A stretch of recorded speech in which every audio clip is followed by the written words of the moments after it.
In this video, we'll explain how to find a basis of the null space of a matrix. Now, this is something we've been doing since chapter 1 actually, so it's really not new. So here's, for example, this matrix A, and the question is find the null space. And the first step is to find the reduced row echelon form of A. We've been doing that by hand since chapter 1, and now we've hopefully been accustomed to doing this in Sage Math. Here's the command, and then the next step is to identify the pivots. The pivots are the leading ones in each row. So here's a pivot and here's a pivot, and then identify the free variables and pivot variables. So if you type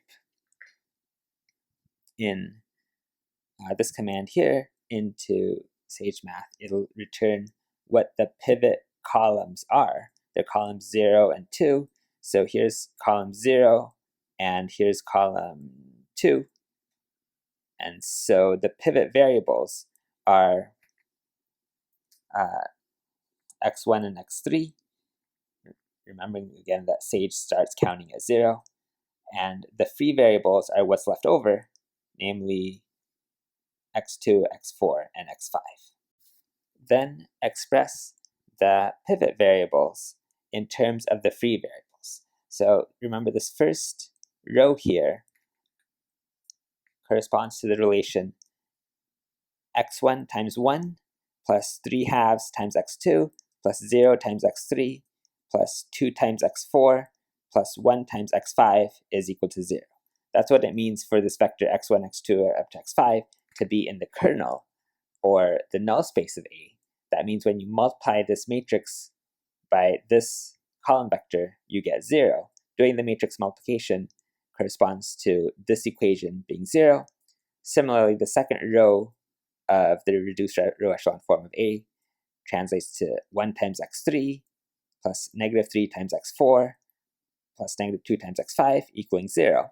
So here what we've done is translated these rows into equations, and then I've also boxed the pivot variables, x1 and x3, and so then we solve for those pivot variables. So x1 is, I basically threw everything over here onto the left-hand or right-hand side of the equation, and that introduced some negatives in front of these coefficients. And similarly for x3, I solved this equation for x3, and this is what you get. And so I've expressed the pivot variables in terms of the free variables. Free variables are x2, x4, and x5, and they can be anything.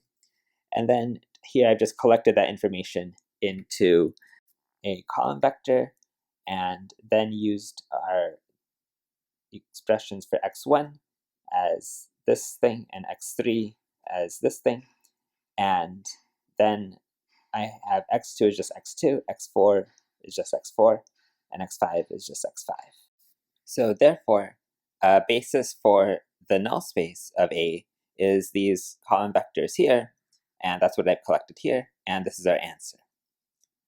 You can kind of see they're closely related to the column vectors of the reduced row echelon form of A, but you have to add a bunch of zeros and ones, so it's a little bit complicated.